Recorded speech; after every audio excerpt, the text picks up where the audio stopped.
What would you do if you accidentally discovered the house next door was occupied by something not human? Something horrifying. Something unspeakably evil. No one believes you. Mom, I didn't have a nightmare.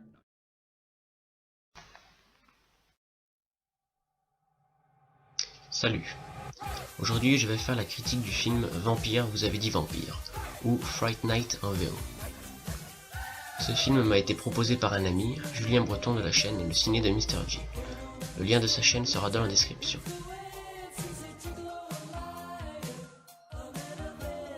Charlie Brewster est un adolescent sans histoire.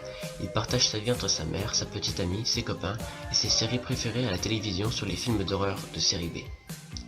Tout va être bouleversé lorsqu'il va découvrir que son nouveau et séduisant voisin est un vampire de la race difficile à combattre.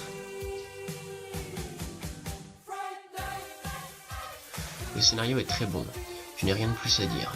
Il est simple mais efficace. Le film est réalisé par Tom Holland. Mais non, pas lui. Oui, voilà, celui qui a réalisé Jeux d'enfant. La réalisation est vraiment réussite. Le film a une ambiance film d'horreur d'années 80 que j'adore.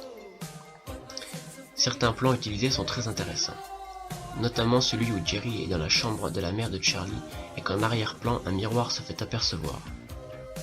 Un miroir sans le reflet de Jerry.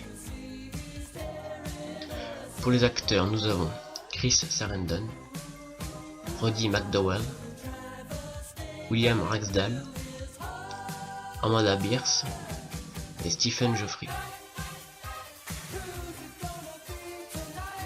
Les acteurs sont tous très bons, notamment Chris qui a le charme et la démarche parfaite pour son personnage de Jerry Dandridge, mais les autres sont tout aussi bons.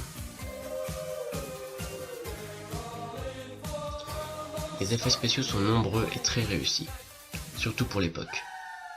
Ils sont très semblables à ceux du film House, très bon film se disant passant. Sinon, je voulais également parler de Jerry, notre fameux vampire. Dans le film, il paraît contrôler Ed et Amy, mais si on écoute attentivement le film, ce n'est pas vraiment le cas. En effet, on peut voir que dans la scène où lui et Ed se retrouvent face à face dans la ruelle, il va s'adresser à lui d'une façon très spéciale. On voit clairement qu'il lui parle de choses qu'il aurait subies, de certains souvenirs dont Ed aurait du mal à se défaire.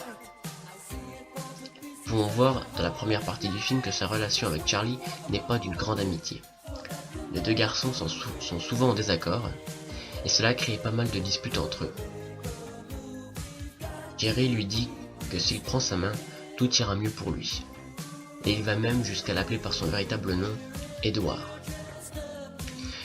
J'ai trouvé ça très intéressant à suivre. Le problème, c'est que ça ne colle pas avec Amy. En effet, la jeune fille a un comportement très renfermé avec Charlie, mais dès qu'elle est en face de Jerry, elle change complètement d'attitude. Et cela n'est pas dû à son influence car dès leur première rencontre, elle était persuadée qu'il était humain. Ce que l'on peut voir à la toute fin du film, c'est que Amy est redevenue humaine. Ed, lui, est resté tel quel. Je suppose qu'au fond, c'est ce qu'il aurait voulu.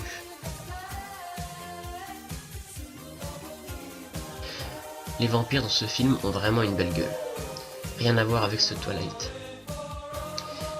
Et les musiques sont putain d'excellentes. Sans parler de celle du générique de fin qui est juste parfaite pour le film. Les deux sont indécollables. Voilà, cette critique est maintenant terminée. Vous pouvez liker, commenter et vous abonner. Mais surtout, n'oubliez pas, votre voisin est peut-être un vampire. Allez, salut!